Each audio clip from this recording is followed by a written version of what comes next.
안녕하세요. 서울에서 의류 디자이너로 활동 중인 40대 여성입니다.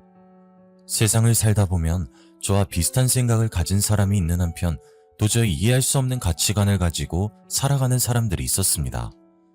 제가 그런 사람을 만날 줄 꿈에도 몰랐는데 늦은 나이에 최악의 사람들을 만나게 되었네요. 제 남편과 시어머니가 그런 사람들이었습니다. 단순히 생각이 다르다는 걸 넘어서 어떻게 그런 생각을 하면서 살 수 있는지 이해할 수 없었죠. 친구들에게 제가 당한 충격적인 일을 말해줬더니 모두 다 남편과 시어머니를 고소하라고 하더군요. 하지만 연애를 하고 결혼을 할 때까지만 해도 남편이 어떤 사람인지 전혀 몰랐습니다. 그가 쓰고 있는 가면에 속아서 결혼을 했거든요. 5년 전의 일이지만 아직까지 그때의 상처가 고스란히 남아있어서 억울한 마음에 이렇게 사연을 보내봅니다. 저는 대학에서 패션 디자인을 전공하고 의류 제조업체에 취업을 하게 되었습니다.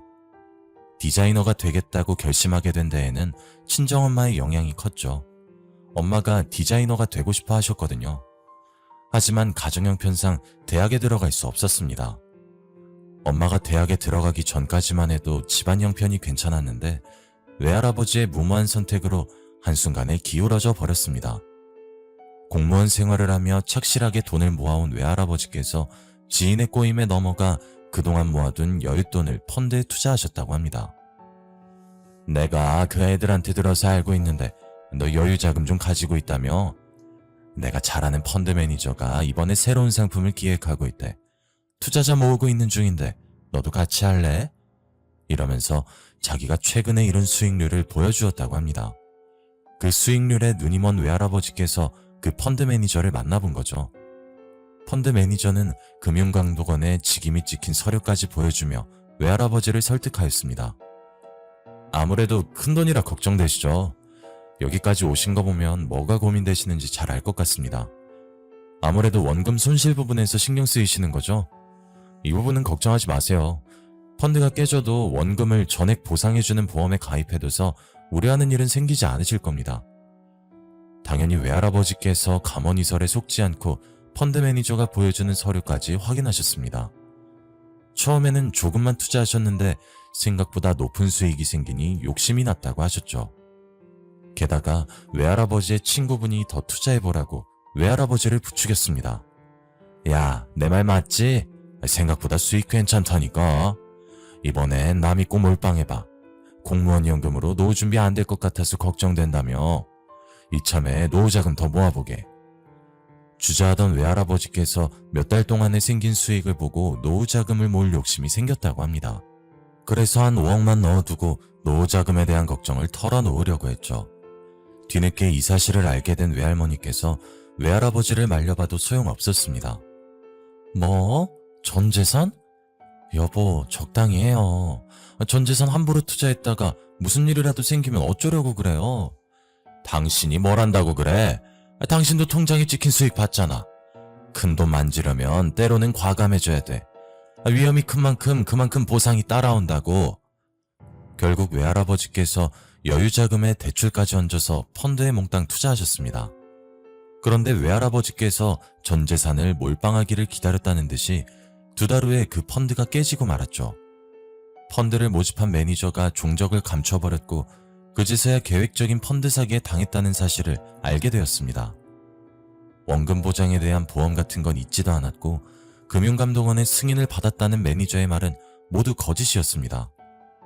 결국 외할아버지께서 5억을 날리고 빚더미에 나앉게 되었어요. 그때 엄마가 고등학생이었는데 대학에 가서 의상 디자인 공부를 하는 건 고사하고 당장 일을 해서 생활비와 빚을 갚아야 했습니다. 엄마는 그때부터 의류 매장에서 알바를 시작했죠.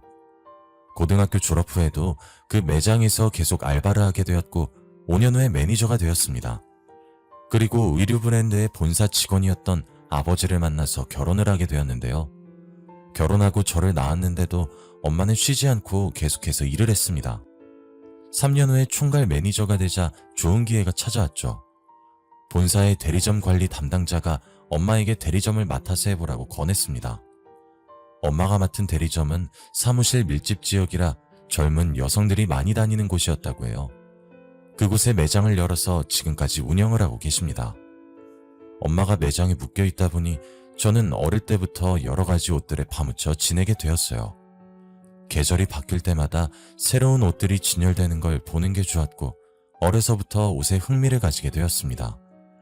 중학생 때부터 옷을 리폼하는 취미 생활을 하면서 디자이너의 꿈을 키웠던 것 같아요.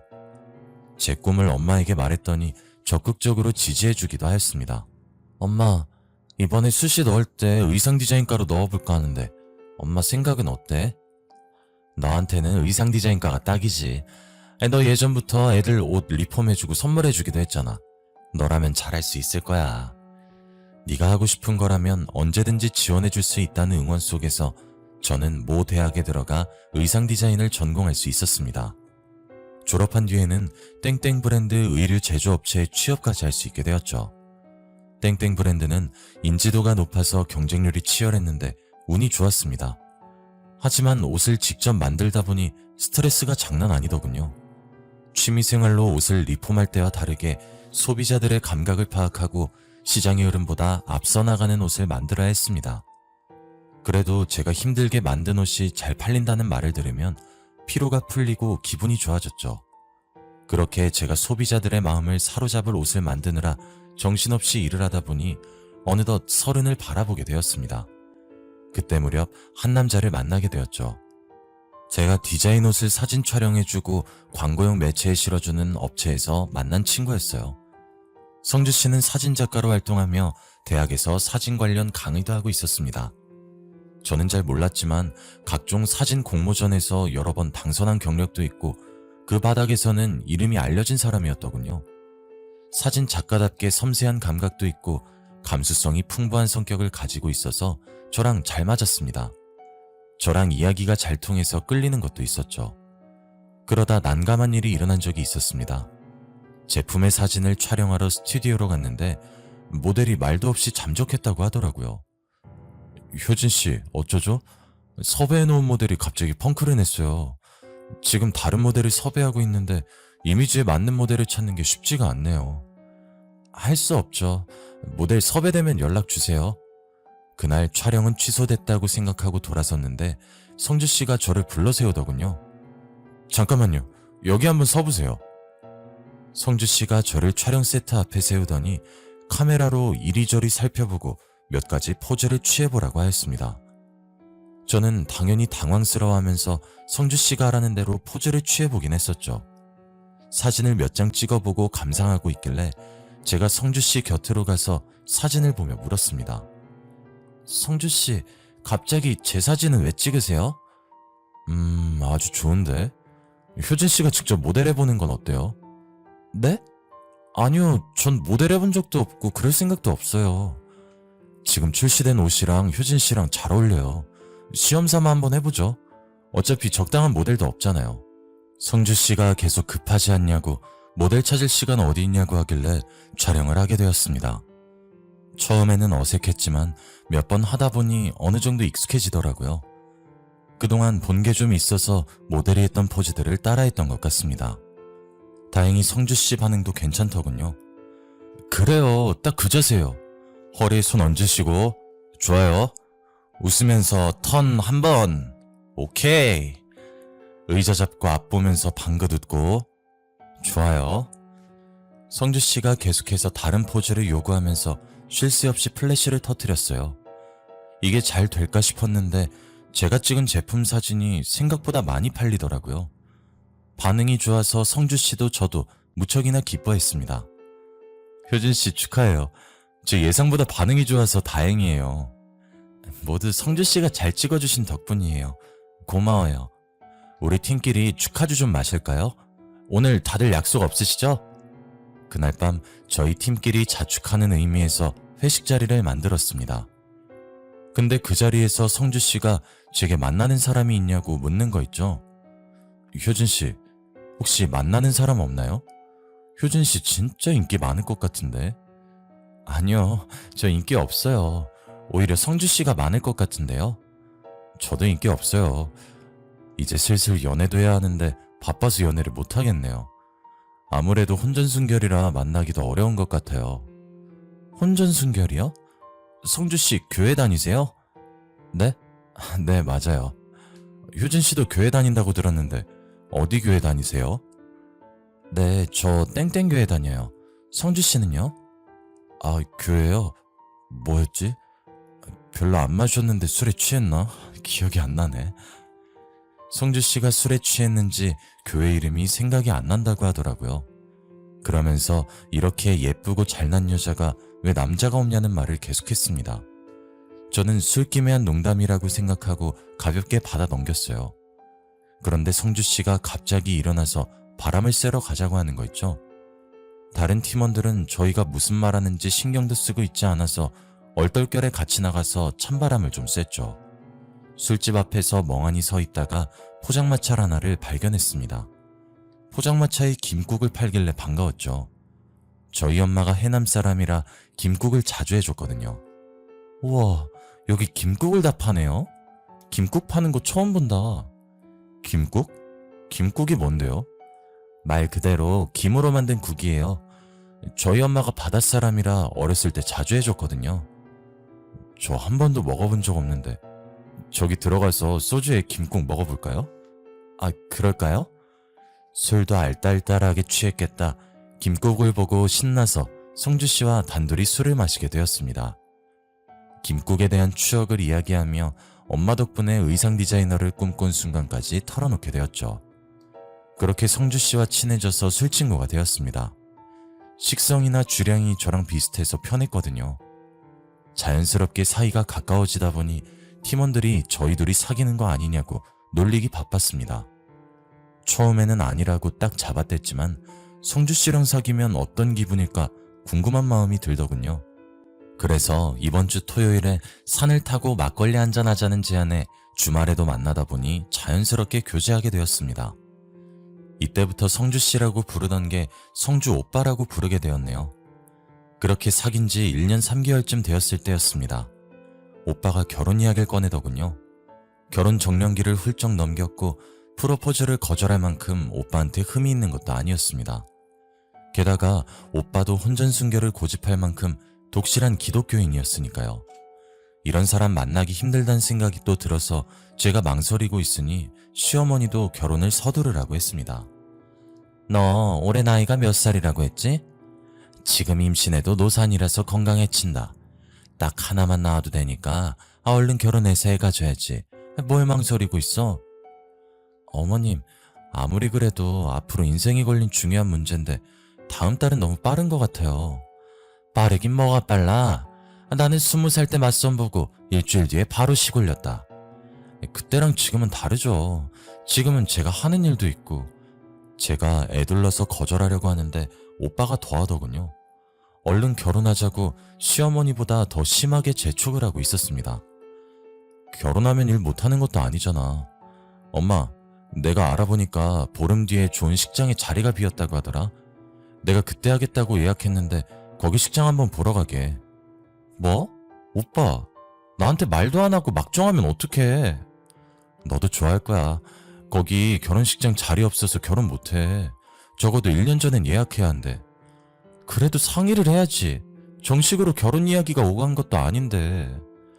제가 기분 나쁘다고 온몸으로 표현했는데도 오빠는 신경도 쓰지 않았죠. 절대 안 된다고 소리쳐도 보름 뒤에 식을 올리기로 결정해버린 것입니다. 저와 친정의 상의나 허락을 받지도 않았는데 일어난 일이었죠. 화가 난 제가 오빠를 따로 불러내서 잔소리를 해봐도 소용없었습니다. 오빠, 갑자기 왜 그래? 나한테 결혼 이야기 꺼낸 적도 없잖아. 이렇게 식장도 잡아버리면 어떡해. 나는 어떤 식장인지 보지도 못했잖아. 그리고 내 스케줄은 어쩌고? 우리 엄마도 안 보고 이러는 게 어딨어. 말 못해서 미안해. 우리 엄마가 아파서 그래. 암이래. 효진이, 너도 내가 외동인 거 알고 있잖아. 내가 급한 마음에 정해버려서 미안해. 장모님께 잘 말씀드릴 거니까 걱정하지 마. 뭐라고? 암? 심각하신 거야? 그걸 왜 이제야 말했어? 오빠 표정이 어두운 게 시어머니께서 얼마 안 남은 것 같더군요. 그래서 오빠를 이해하려고 노력했습니다.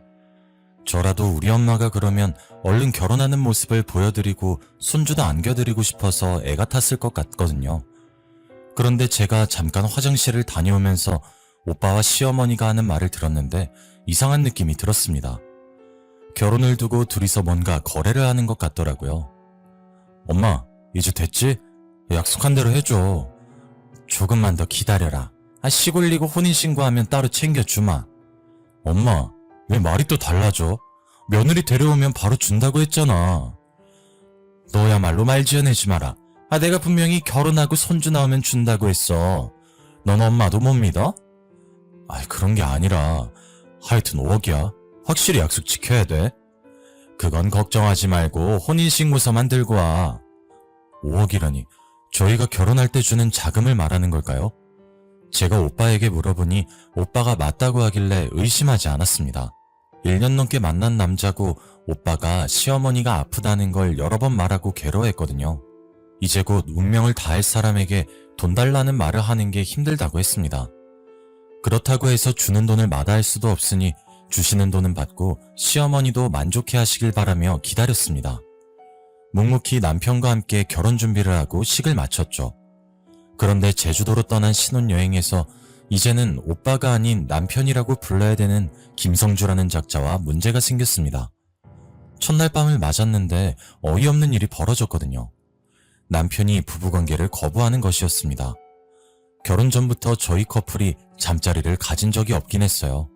저도 혼전순결이었고 남편도 그렇다고 하길래 당연히 결혼 후에는 달라질 줄 알았죠. 그런데 신혼여행 와서도 저를 거부하길래 황당한 기분이 들었습니다. 오빠, 우리 이세는 가져야지. 왜 신혼여행 와서도 혼전순결 타령하면 어떡해. 사실 내가 남자로서 문제가 있어서 그래. 부부관계가 잘 안 돼서 못할 것 같아. 뭐? 혼전순결이라며? 기독교 믿어서 그런 거 아니었어? 오빠, 말해봐. 그동안 나 속인 거였어? 제가 대답을 닥달하니 그제야 기독교는 믿은 적도 없고 혼전순결인 적도 없었다고 말하더군요. 남편은 예전부터 성기능에 장애가 생겨서 병원에서 치료를 받는 중이라고 했습니다. 저는 그 말을 신혼여행 온 날 듣게 될 줄은 꿈에도 몰랐죠. 아니, 그런 말을 왜 이제 와서 하는 거야? 오빠, 나한테 숨기는 거 더 있는 거 아니지? 아니야, 나 숨기는 거 없어. 말 못한 건 미안해. 예전부터 말하려고 했는데 남자로서 자존심이 상해서. 조금만 기다려줘. 곧 좋아질 거야. 그러면서 결혼을 왜 서둘렀어? 좋아진 다음에 해도 되는 거잖아. 제가 화를 내니 남편이 고듭 고개를 숙이며 미안하다고 했습니다. 그래도 시어머니께서 아파서 그런 것이니 이해하려고 노력했죠. 그렇게 첫날 밤을 허망하게 보내고 다음 날이 되었습니다. 서로 등을 지고 잠잔 것도 모자라 아침에 일어나 침묵 속에서 밥을 먹으니 어색하기 그지없더군요. 남편은 미안한 마음에 제 얼굴을 쳐다보지도 못했습니다. 이 결혼을 파토낼 것도 아니니 다시 관계를 회복하려고 노력했습니다. 남편이랑 자려고 결혼한 것도 아니니 어떻게든 분위기를 풀어보려고 했죠. 난 괜찮으니까 표정 풀어. 자녀 계획은 천천히 세우면 되잖아.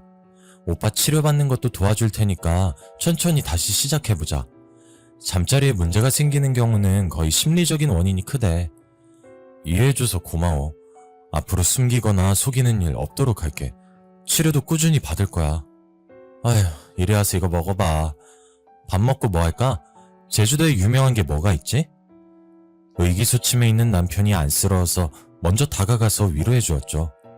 아예 남자구실을 못하는 것도 아니고 꾸준히 치료받으면서 압박감을 떨쳐내면 괜찮아질 거라고 생각했습니다. 저는 남자들에게 좋다는 건강식품을 백방으로 알아보고 식사 후에 늘 챙겨주었습니다. 밤마다 부담스러워하는 남편을 위해 잠자리를 닥달하지 않고 기다리기도 했죠. 하지만 친구들이 제 고민 상담을 듣고 이해가 안 간다는 표정을 지었습니다. 뭐? 잠자리를 못해? 그래놓고 결혼을 왜 서둘렀대? 시어머니께서 손주 보고 싶어 하셨다며? 거기에 한술 더 떠서 우리 남편이 사기 결혼에 잠자리 거부까지 이혼당하기 딱 좋은 상태라고 하더군요. 저는 친구들이 무슨 말을 하든 간에 듣지 않았어요. 저희 부부가 잠자리에 반해서 결혼한 것도 아니고 진짜 서로의 성격과 마음을 보고 만난 것이라 신경 쓰지 않은 거죠. 게다가 남편은 시어머니를 몹시도 걱정하고 있는 상태였습니다. 시어머니를 위해 서둘러 혼인신고부터 하고 매주마다 시어머니를 보고 오는 것 같았죠. 어느 날은 시어머니를 만나고 오더니 무슨 이유인지 몰라도 몸도 제대로 가누지 못할 정도로 술에 취했더라고요. 집에 들어오자마자 풀썩 주저앉아 버리길래 남편을 붙들고 물었습니다. 오빠, 도대체 얼마나 마신 거야? 술도 잘 마시는 사람이 왜 이렇게 취했어? 무슨 일 생겼어? 어머님 병세가 더 짙어지신 거야? 제가 놀라서 질문 세례를 쏟아부었더니 남편이 제 손을 뿌리치면서 소리치더군요. 다 필요 없어. 저리 꺼져. 이게 전부 다 너 때문이야. 갑자기 나 때문이라니?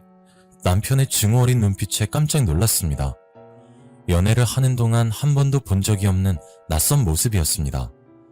제가 당황해서 우물쭈물 못하고 있는 동안 남편이 소파에 드러누워서 누군가를 찾기 시작했습니다. 정우야, 난 너만 있으면 돼. 정우야, 사랑해. 너무 보고 싶어. 남편이 정우라는 이름을 수십 번도 더 부르면서 애타게 찾다가 잠이 들었습니다. 정우가 누구길래 남편이 이토록 간절하게 부른 걸까요?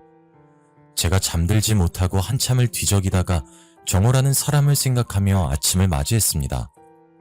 어차피 잠들지 못할 거 일찍 일어나서 남편이 먹을 해장국을 끓여놨죠. 남편이 일어나더니 부엌으로 와서 제 눈치를 살폈습니다. 그래서 식탁에 앉혀놓고 남편에게 물었는데요. 이제 좀 정신이 들어? 해장국 먹으면서 얘기해봐. 어제 얼마나 마신 거야? 정호란 사람은 누구고? 정호? 정호라는 애랑 싸워서 그래. 열받는 일이 있어서 너무 많이 마셨어. 미안해. 정호란 사람은 또 누구고 무슨 일 있었는데? 나한테 말해봐. 당신은 몰라도 돼. 왜? 말해보라니까? 당신이 생각하는 그런 거 아니야. 나중에 말해줄 거니까 신경 쓰지 마. 남편이 신경질을 내길래 이야기를 그만두었죠. 저는 정호라는 사람을 알아내야겠다는 생각이 들어 남편의 물건을 뒤져보았습니다. 핸드폰을 가장 먼저 뒤지고 싶었지만 비밀번호 때문에 문자나 전화 내역을 볼 수 없었습니다. 그래서 남편의 옷과 가방을 뒤지다가 지갑 속에서 사진 한 장을 발견하게 되었죠. 남편과 남자가 다정한 포즈를 취하고 있는 사진이었습니다. 둘이 그냥 다정한 정도가 아니라 연인처럼 껴안고 볼을 맞대고 있었는데요. 그 남자는 저도 알고 있는 사람이었습니다. 최정호라는 이름의 피팅 모델이었거든요. 제가 디자인한 옷의 모델로 자주 일해서 저와도 안면이 있었습니다. 남편의 스튜디오에서 마주친 적이 있었는데 남편과 굉장히 친해 보였습니다. 제가 잠시 화장실에 다녀온 사이 입에 묻은 소스를 닦아주고 있었거든요. 하지만 남편과 그가 찍은 사진을 보자 안 좋은 예감이 들었습니다. 정호의 이름을 부르면서 사랑한다고 말하는 모습이나 남자와 다정하게 찍은 사진이 저를 의심하게 만들었습니다. 하지만 남편이 제 생각을 읽었다는 듯이 며칠 후에 저를 침대로 불렀습니다. 여보, 오래 기다렸지? 나 이제 준비됐어. 의사 선생님이 이제 잠자리 가져도 된대. 정말이야? 오늘 바로 자도 된다고? 그래, 우리도 이제 가져야지. 엄마도 손잡고 싶다고 난리잖아. 저는 남편이 저를 안을 수 있을까 싶었지만 그날 밤은 정말 황홀했습니다. 남편이 남자를 좋아하는 걸까 싶었는데 전부 다 제 착각이었다는 생각이 들었죠. 하지만 아쉽게도 이새는 바로 들어서지 않았습니다. 아무리 시도해도 임신 테스트기에 두 줄이 보이지 않아 저도 애탔습니다. 그런데 어느 날 부부관계를 하고 잠이 들었는데 옆에 누워있는 남편이 보이지 않았습니다. 안방에서 나가 거실을 살펴보니 남편이 베란다에 나가서 혼자 쪼그려 앉아 울고 있더군요. 제가 왜 그러냐고 묻고 싶었지만 남편이 저를 보고 금세 눈물을 닦아냈습니다. 그러면서 아이가 자꾸 생기지 않아 속상하다고 하더군요. 저는 시어머니 때문에 흘리는 눈물이라고 생각했습니다. 어머님이 언제 세상을 뜰지 모르니 불안해서 그런 거라고 여기고 남편을 꼭 안아주었죠. 안 그래도 시어머니께서 매주 집에 들리셔서 이세 소식을 계속해서 물어보셨거든요. 얘야, 너 아직도 소식이 없는 게냐? 네, 나름대로 최선을 다하고 있는데 잘 안 되네요. 그렇구나. 관계는 자주 하고 있는 거지? 그럼요, 어머님. 알았다. 그럼 됐어. 시어머니가 미소를 지으시면서 자리에서 일어서길래 얼른 배웅을 나갔습니다. 엘리베이터를 기다리는 동안 옆에 있어드리려고 했는데 어머님께서 전화통화를 해야 한다며 저보고 들어가라고 하셨습니다. 그래서 집 안으로 들어갔는데 어머님이 들리는지도 모르고 전화통화를 하시더군요. 어머님이 뭐라 하시길래 현관문에다 대고 귀를 기울이니 충격적인 말씀을 하셨습니다. 그래, 며느리랑 매주 잠자리 가지고 있다고 하더라. 이제 정호라는 놈하고는 끝이야. 남자랑 남자가 만난다는 게 말이 되니? 우리 아들놈이 잠시 미쳤던 게 분명하다. 그 말을 듣자마자 저는 남편의 스튜디오로 연락도 없이 찾아가고 말았습니다. 남편의 스튜디오 문을 열려고 하니 안에서 정호 씨의 목소리가 들려왔죠. 형, 이제 연락하지 말라고 했잖아. 왜 만나자고 한 거야? 정호야, 네가 오해하고 있어서 그래. 그 여자랑 어쩔 수 없이 결혼했다니까? 나 좀 믿어줘. 듣기 싫어. 어떻게 형이 나를 버리고 여자랑 결혼할 수 있어?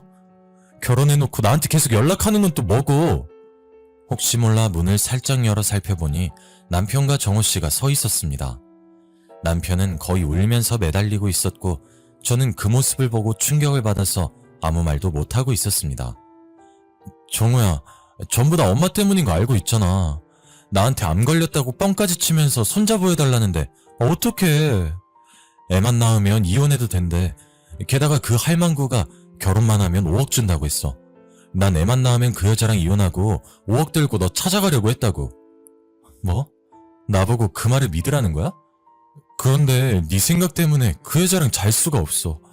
머릿속에 온통 네 생각뿐인데 좋아하지도 않는 여자랑 자야 하는 내 심정은 어떨 것 같아? 그러니까 정우야, 나 버리지 말고 조금만 기다려줘. 내가 너 행복하게 해줄게. 그래서 여자랑 결혼하고 잤다는 거야? 그냥 그 여자랑 평생 살아. 뭐하러 내 인생까지 망치려는데? 저는 남편과 정우씨가 하는 말을 듣고 정신이 혼미해졌습니다. 남편이 동성애자란 사실을 알게 되니 머릿속이 멍해졌죠. 게다가 시어머니가 아프신 것도 거짓말이었습니다. 처음부터 끝까지 남편과 시어머니가 저를 속이고 이용하려고 했다는 사실에 갑자기 배신감이 몰려와 눈물이 쏟아지더군요. 그때 갑자기 문이 열리면서 정우씨가 나왔고 남편이 붙잡으려고 따라 나왔을 때였습니다. 당신 왜 거기 있어? 설마 전부 다 들은 거야? 남편이 저를 보고 얼굴이 창백해지더군요. 마음 같아서는 남편의 멱살을 붙잡고 한바탕 욕이라도 해주고 싶었지만 몸이 말을 듣지 않았습니다. 그래서 그냥 돌아서서 집으로 들어오고 말았죠. 그날부터 남편은 집에 들어오지 않았습니다. 며칠 동안 고민하던 저는 시어머니를 찾아가 물었습니다. 어머님, 성주 오빠 동성애자 맞죠? 남자 좋아하는 거 맞잖아요. 이제 저 속이려고 하지 마세요. 정호 씨랑 있는 거 다 봤어요. 그러니까 솔직하게 털어놓으세요. 제가 모든 걸 알고 있다고 말하자 시어머니께서 더 이상 변명하지 않고 모든 걸 털어놓았습니다. 남편이 또래 남자애들이랑 다르다고 느낀 건 고등학생일 때였다고 하네요. 초등학생 때부터 워낙 수줍음이 많고 여자 같은 성격이라서 따돌림을 당할까봐 걱정했지만 고등학교에 들어간 후에 뜻밖의 일이 벌어졌다고 합니다. 어머님 집으로 전화 한 통이 왔습니다. 전화를 받아보니 낯선 목소리가 들려왔다고 하는데요. 여보세요? 거기 성주 어머님 되시죠? 네, 맞아요. 그런데 누구시죠? 전 성주 친구 순길이 엄마예요. 아, 네, 순길이 어머님이 어쩐 일이세요? 전화로는 곤란하고 만나서 꼭 드릴 말씀이 있습니다. 일단 시어머니께서 순길이라는 친구의 엄마를 집으로 초대했다고 합니다. 그리고 그날 친구 엄마에게 충격적인 사실을 들었다고 하죠. 성주가 글쎄 제 아들에게 키스하면서 고백했다고 하네요. 순길이 말로는 여러 번 그랬다고 해요. 하지 말라고 거부해도 그러는 바람에 애가 정신적인 충격을 많이 받았어요. 네? 지금 무슨 말씀하시는 거예요? 우리 성주가 그럴 리 없어요. 시어머니께서 그 말을 듣고 큰 충격을 받았다고 해요. 친구 엄마는 한 번 더 그런 일이 일어나면 전학을 가게 만들 거라고 경고했다고 하는데요. 시어머니는 그날 바로 남편을 붙잡고 따졌다고 하죠. 남편이 순길이란 아이를 사랑했다고 고백하자 어머님께서 남편을 정신병원에 보냈다고 합니다. 그 결과 남편이 동성애자란 사실을 알게 되었고 시어머니께서 어떻게든 남편에게 여자를 소개해주려고 노력했다고 하네요. 하지만 남편은 끝까지 변하지 않았다고 합니다. 성인이 되어도 남편을 강제로 바꾸려고 해서 남편이 무릎 꿇고 애어났다고 해요. 엄마, 나한테 도대체 왜 이러는 건데? 이제 제발 날 이해해줘, 어? 뭐? 남자 좋아하는 걸 이해해달라고? 그게 될 거라고 생각하니? 네 애미가 혀 깨물고 죽어야 정신 차릴래? 사내 구실 못하는 아들 두고 사느니 차라리 죽는 게 나아. 시어머니께서 아들이 보통 남자애들하고 다르다고 생각하고 윽박지르며 강압적으로 굴었어요. 강제로 동성연애를 막고 여자애들이랑 어울리게 만든 거죠. 그 결과 남편은 오히려 동성애인이 생기면 숨기고 시어머니를 피해 다녔다고 해요. 그러다 사진작가 일을 하면서 알게 된 정호 씨와 사귀게 되었는데 몰래 남편 뒤를 밟던 시어머니께서 그 사실을 알게 되었다고 합니다. 시어머니께서 남편이 정호 씨와 헤어지고 남들처럼 가정을 꾸리고 살길 원했다고 해요. 하지만 남편이 끝까지 정호 씨와 헤어지지 않자 시어머니께서 여자와 결혼하지 않으면 모자의 연을 끊고 의절하겠다고 협박까지 했다고 합니다. 그조차도 듣지 않아서 최후의 수단인 돈으로 회유했던 거죠. 진짜 여자랑 결혼해서 손자 하나만 낳아주면 5억을 주마. 그 뒤로 이혼하든 몰래 정호랑 만나든 신경 안 쓸 테니 제발 이번 한 번만 엄마 부탁 좀 들어주라. 어? 그 말에 넘어간 남편은 적당한 여자를 물색하다가 혼전순결을 고집했던 저와 결혼했던 것입니다. 남편은 제가 부부관계를 재촉할 것 같지 않아서 서둘러 결혼을 했던 겁니다. 저를 이용해 5억을 받고 정호 씨와 행복하게 살 날을 꿈꿨던 거죠. 저는 그것도 모르고 남편을 배려하며 잠자리를 가져왔습니다. 하지만 손자를 가져야 했던 남편은 울며 겨자 먹기 식으로 저와 원치 않는 관계를 가졌던 거예요. 저는 시어머니께 그 말을 전해 듣고 참아왔던 분노를 토해냈죠. 어떻게 저한테 이럴 수 있으세요? 오빠를 그렇게 만든 어머니가 더 나빠요. 왜 아들을 이해해주지 못하세요? 이렇게 결혼시키면 오빠가 이제 여자가 좋아졌다고 할 것 같았어요? 행복하다고 어머니께 감사하다고 할 것 같았냐고요. 그리고 오빠랑 어머님 사이에 낀 제 인생은 누구한테 보상받아야 해요? 네? 말씀 좀 해보세요. 두 모자의 농간에 놀아난 게 분하고 억울해서 악을 쓰면서 소리를 질렀습니다. 시어머니가 미안하다고 사과할 줄 알았는데 오히려 제게 맞받아치더군요. 이게 왜 내 잘못이야? 남편 하나 휘어잡지 못한 네 잘못이지. 무슨 수를 쓰든지 애만 가졌어 봐. 그럼 성주도 정신 차렸을 거 아니야? 내 말이 틀려? 네, 틀려요. 어머님은 며느리를 속여놓고 죄책감도 안 느껴지시나요?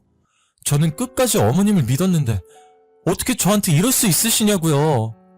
시어머니께서 끝까지 자신의 잘못을 인정하지 않으셨어요. 자기 방법이 맞다고 내가 잘못한 거라고 제 탓을 하시더군요. 저는 어쩔 수 없이 남편에게 이혼소송과 정신적인 피해보상까지 청구하였습니다. 제가 소송했다고 말하자 시어머니께서 그제서야 제게 잘못했다고 매달렸지만 저는 봐줄 생각이 없습니다. 아직도 시어머니께서 제게 한 말을 기억하고 있으니까요. 그 충격이 가시지 않아서 다른 사람을 만나는 것도 힘들어졌습니다. 남편은 저랑 이혼한 뒤로 정호 씨를 찾아갔지만 버려졌다고 해요. 이걸 어떻게 알았냐면 저를 속이고 벌을 받는 것 같다고 제게 진심으로 사과하러 왔거든요. 혼전순결이라고 거짓말한 전부터 어머니가 아프다는 것, 저를 좋아하는 척한 것, 동성애자인 걸 숨긴 사실까지 모두 다 미안하다고 자기가 심각한 죄를 지었다고 고개를 숙였습니다. 계획적으로 접근해서 정말 미안해.